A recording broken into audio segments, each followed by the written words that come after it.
ഒടുവിലത്തെ കിളിയും പറക്കയായി കടലിനക്കരേക്കിറ്റു തണ്ണീരിനായി ചിറകു തേടുന്ന തീരവൃക്ഷങ്ങൾ തൻ ചറവുമൂറ്റി കുതിക്കുന്നു കാറ്റുകൾ. ഒരു ചിരട്ട കലക്ക വെള്ളത്തിനായി മണൽ കുഴിക്കുന്നു ദൈന്യങ്ങൾ. ഒരു ചിരട്ട കലക്ക വെള്ളത്തിനായി മണൽ കുഴിക്കുന്നു ദൈന്യങ്ങൾ. അന്ത്യമീ സമയം എന്നോർക്കിലും വെയിൽ ചുണ്ടുകൾ കുനിയെ വീഴുന്നു വെള്ളം നുണയ്ക്കുവാൻ.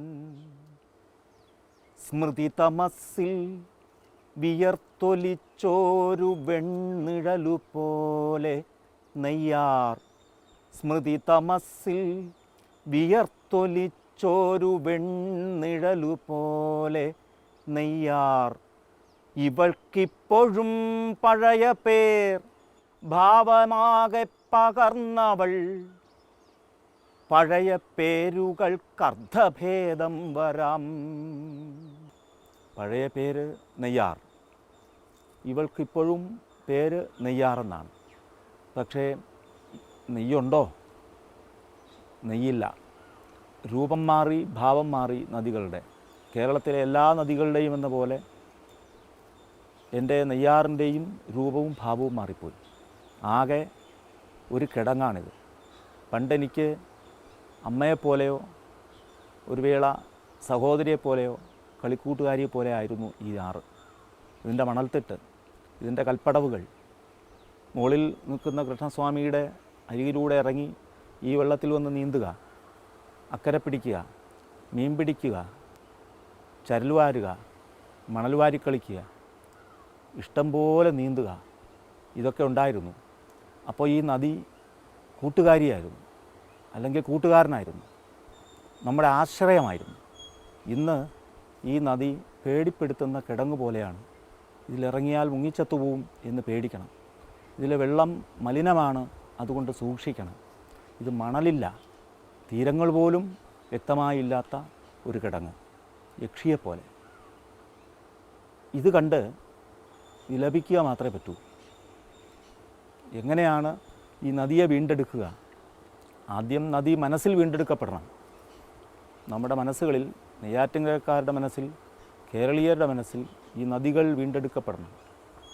ഭഗീരഥൻ ഗംഗയെ ഒഴുക്കിയതുപോലെ മനസ്സിൽ നദികളെ ഒഴുക്കണം. നമ്മുടെ സംരക്ഷകരായിട്ട്, നമ്മുടെ അമ്മമാരായിട്ട്, നമ്മുടെ പരിപാലകരായിട്ട് ഈ നദി മാറുമ്പോൾ, നദികൾ മാറുമ്പോൾ നമ്മുടെ തീരങ്ങളും അതിനനുസരിച്ച് വളരും, മനസ്സും ആകാശവും വളരും. എൻ്റെ കുട്ടിക്കാലം തീർച്ചയായും ഈ നദി ഉള്ളതുകൊണ്ടാണ് കുറേയെങ്കിലും കുതിർന്നത്. ഇളയ കാലത്ത് ഉരുൾക്കൊല്ലിനൊപ്പം ഈ കളകളത്തിലേ നീന്തി തുടിച്ചു ഞാൻ, നീന്തി തെളിഞ്ഞു ഞാൻ എന്ന് ഞാൻ കവിതയിൽ എഴുതിയിട്ടുണ്ട്. ഒരു കല്ല് ഈ നദിയിൽ കിടന്ന് ഉരുണ്ടുരുണ്ടുരുണ്ട് പാകമാകുന്നത് പോലെ, പരുവപ്പെടും പോലെ ഞാനും ഈ നദിയിൽ ഇതിൽ തുടിച്ചാണ് എൻ്റെ രൂപം, എൻ്റെ മനസ്സിൻ്റെ രൂപം, എൻ്റെ ചിന്തയുടെ രൂപം, എൻ്റെ വികാരത്തിൻ്റെ രൂപം ഒക്കെ ഉണ്ടാക്കിയത് എന്നെനിക്കിന്നും അറിയാം.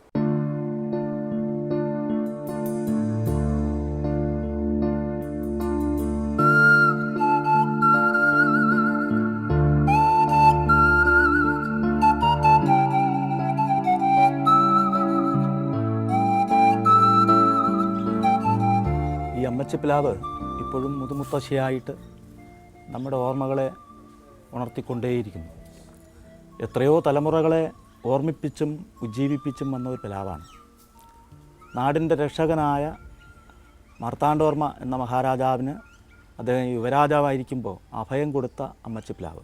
അതുകൊണ്ട് തന്നെ അമ്മ ഉദരത്തിൽ വെച്ച് രക്ഷിച്ചതുപോലെ, ഒരു ഹിരണ്യഗർഭം രാജാവിന് കൊടുത്തതുപോലെ ഈ പ്ലാവിൻ്റെ പോട്ടിനകത്ത് ഒളിച്ചിരുന്ന് രക്ഷപ്പെട്ട രാജാവ്, യുവരാജാവ് ഒരു പുതുജന്മം നേടി. അതുകൊണ്ടാണ് ഇതിനെ അമ്മച്ചിപ്ലാവ് എന്ന് തന്നെ വിളിക്കുന്നത്. 300 വർഷം മുമ്പാണ് ആ കഥ ഉദ്ഭവിച്ചത്. എന്തായാലും രക്ഷയുടെ ഒരു സ്ഥാനമാണിത് എന്നർത്ഥം. എൻ്റെ കുട്ടിക്കാലത്ത് ഞങ്ങളെപ്പോലുള്ള ആൾക്കാരെല്ലാം ഇതിൻ്റെ മുകളിൽ കയറുകയും ഇതിൻ്റെ ഇല പറിക്കുകയും ഇതിൻ്റെ ചക്ക ആസ്വദിക്കുകയും ചെയ്തിട്ടുണ്ട്. എനിക്ക് അങ്ങനെ ഒരു ഭാഗ്യം കിട്ടിയിട്ടുണ്ട്. അമ്മച്ചി പ്ലാവിലെ ചക്ക രുചിക്കാനൊരു ഭാഗ്യം കിട്ടിയിട്ടുണ്ട്. ആ ഓർമ്മയോടെയാണ് ഞാൻ ഇവിടെ നിൽക്കുന്നത്. എൻ്റെ കൊച്ചു കൊച്ചു അക്ഷര കുന്നായ്മകൾക്ക് ഇതൊക്കെ ഒരു കാരണമാണ്. ഇങ്ങനെയൊക്കെയുള്ള അനുഭവങ്ങളിൽ നിന്നാണ് ഒരു ജീവിതത്തെക്കുറിച്ചുള്ള കാഴ്ച ഉണ്ടാകുന്നത്. അതിൽ നിന്നാണ് കവിത ഉണ്ടാകുന്നത്.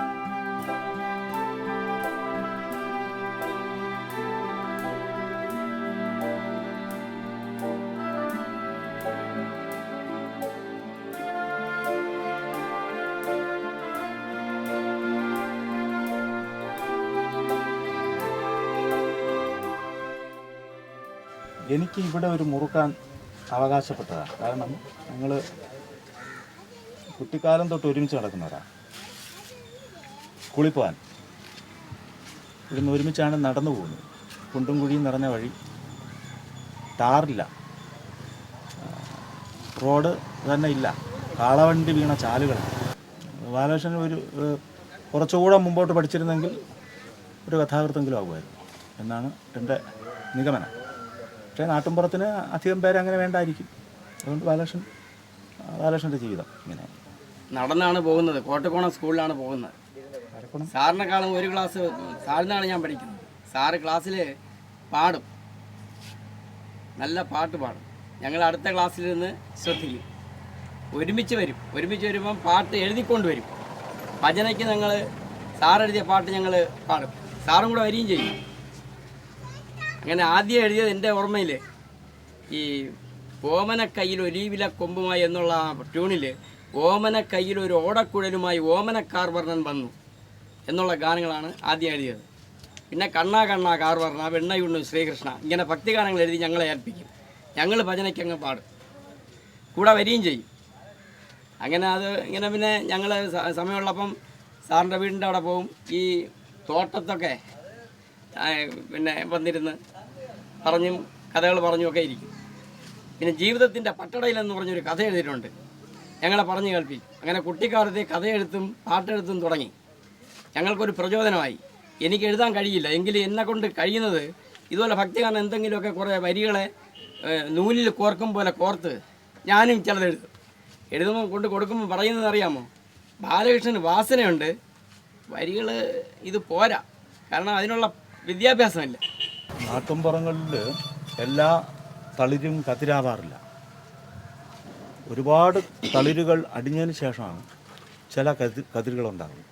സാറ് ഈ നാടിനെ പറ്റി എഴുതി, പുഞ്ചവയലേലകളും പാലരുവിച്ചോലകളും പുഞ്ചിരിയാൽ തേനൊഴുക്കും കൊച്ചുഗ്രാമം, കൈതവനക്കൂട്ടിനുള്ളിൽ പൊൻകിളികൾ പാടിയിടുമ്പോൾ തെങ്ങോലകൾ താളമിടും കൊച്ചുഗ്രാമം ഇങ്ങനെയൊക്കെ എഴുതി.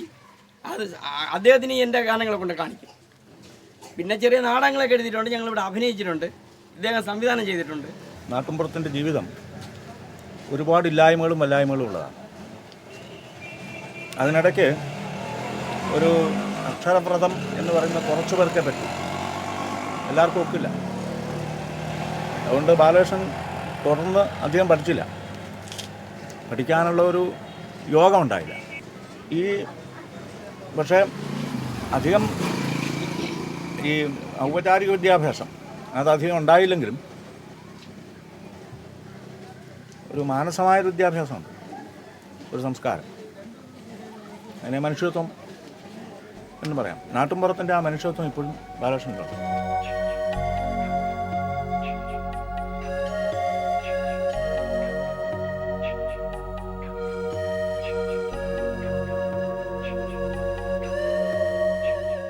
ഒരു ദിവസം അച്ഛൻ എന്നെ ഒറ്റയ്ക്ക് ഒരു ബസ്സിൽ കയറ്റി കുന്നത്തുകാലെന്ന് പറയുന്ന ജംഗ്ഷനിൽ ഇറക്കി അവിടെ ഇങ്ങോട്ട് നടത്തുന്നു. അപ്പോൾ വല്ലാത്തൊരു കുന്നുംപുറം, ഒറ്റപ്പെട്ട സ്ഥലം, വെറും മരച്ചീനിയോ അല്ലെങ്കിൽ പൊറ്റ മാത്രമുള്ള സ്ഥലങ്ങളോ ഒക്കെയാണ്. അപ്പോൾ എനിക്കൊരു പിടിയില്ല ഇതെവിടെയെന്ന്. അപ്പോൾ അച്ഛൻ്റെ അടുത്ത് പറഞ്ഞു, ഞങ്ങളിങ്ങോട്ട് താമസം മാറ്റുകയാണ്. കൊണ്ടുവന്നത് ഒരരുവി, ഒരു പാലം, ആ പാലത്തിനിപ്പുറത്ത് ഒരു പഴയ വീട്. ഞാനിപ്പോൾ ഈ ഇരിക്കുന്ന സ്ഥലം ആ പഴയ വീടിരിക്കുന്ന സ്ഥലമാണ്. 4 കെട്ട് ശരിക്കും നിരയും പുരയും ഉള്ള ഓല കെട്ടിയ പഴയ വലിയ വീട്. ആ വലിയ വീട്ടിൻ്റെ ഒരു ഭാഗത്തായിരുന്നു ഞങ്ങൾ താമസം. ഒരുപാട് പേരുടെ പങ്കായിരുന്നു ആ വീട്. ഇവിടെ ഒരു പഴയ തെക്കേത് ഒരമ്പലം, കളപ്പുര, തേങ്ങാപ്പുര, പിന്നെ കോക്കതക് എല്ലാം ഉണ്ടായിരുന്നു. അങ്ങനെയുള്ള ഒരു വലിയ വീടാണെങ്കിലും ജീർണിച്ച വീട്, പങ്കുവെച്ച വീട്, അങ്ങനെയുള്ള ഒരു വീട്ടിലേക്കാണ് ഞാൻ എത്തുന്നത്. അന്നത്തെ ഏറ്റവും വലിയ പണക്കാരൻ്റെ കുട്ടിയുടെ ലക്ഷണം കഴുത്തിലൊരു ചെയിൻ ഉണ്ടായിരിക്കും. സ്കൂളിൽ പോകുമ്പോൾ കയ്യിലൊരു പിച്ചള ചോറ്റുപാത്രം കാണും. ഞങ്ങളുടെ കയ്യിൽ പിച്ചള ചോറ്റുപാത്രമൊന്നുമില്ല. ഞങ്ങൾക്ക് ഇലവാട്ടി പൊതിഞ്ഞ ഒരു ചോറ് പൊതിയാണുള്ളത്. പലപ്പോഴും അതുപോലും കാണില്ല. ഒരു വർഷം ഒരു നിക്കറും ഒരു മുണ്ടും, അല്ല ഒരു ഉടുപ്പും, ഒരു നിക്കറും ഒരു ഉടുപ്പും, ഇത് മാത്രമേ ഞങ്ങൾക്ക് വസ്ത്രമായിട്ടുണ്ടായിരുന്നുള്ളൂ. പക്ഷെ നന്നായിട്ട് തോറ്റമ്പാട്ട് പാടുമായിരുന്നു, മന്ത്രവാദപ്പാട്ടും തോറ്റമ്പാട്ടും. അപ്പോൾ ഇതെല്ലാം കൂടെ ചേർന്നാണ് ഞങ്ങളെ ഇങ്ങനെ ഒരുക്കിയിട്ടുള്ളത്.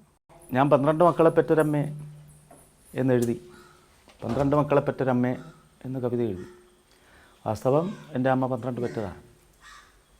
12 സഹോദരങ്ങൾ, എനിക്ക് 11 സഹോദരങ്ങളില്ല. ജീവിച്ചിരിക്കുന്ന 5 പേരുണ്ടായിരുന്നു. അതിലൊരാൾ കഷ്ടിച്ച് 1 വർഷം മുമ്പ് മരിച്ചു. ഇപ്പം ഞങ്ങൾ 4 പേരാണ് ഉള്ളത്. 12-ൽ 4. എൻ്റെ പേര് തന്നെ ആദ്യം നാരായണൻ എന്നായിരുന്നു. നാരായണത്തെ ഭ്രാന്തൻ എഴുതിയത് വെറുതെ അല്ല. എന്നെ അമ്മൂമ്മയും അമ്മയും ബാക്കി അച്ഛനും ബാക്കി മൂത്ത സഹോദരങ്ങളും ബാക്കി എല്ലാവരും വിളിച്ചിരുന്നത് നാരായണൻ എന്നാണ്. വീട്ടുപേര് നാരായണൻ എന്നാണ്. ഏതോ പഴയ കാരണവരുടെ പേരാണ്. പിന്നെ നെയ്യാറ്റിൻകര കൃഷ്ണസ്വാമി ക്ഷേത്രത്തിലെ ഏതോ മേശാന്തിയാണ് എനിക്ക് മധുസൂദനൻ എന്ന് പേരിട്ടത്. അത് ഏട്ടിലെ പേരായി, മറ്റേത് വീട്ടിലെ പേരായി. ഇപ്പോൾ ശേഷിക്കുന്നവരിൽ തിരുവനന്തപുരത്ത്, പ്രത്യേകിച്ച് നമ്മുടെ ഈ നാട്ടിൻപുറത്ത് ജീവിക്കുന്ന 2 സഹോദരങ്ങളാണ്. ഒന്ന് എൻ്റെ അനിയൻ സദാശിവൻ കുട്ടൻ, പിന്നൊന്ന് സഹോദരി രാധ. ഞാനാണ് ഭ്രാന്തൻ.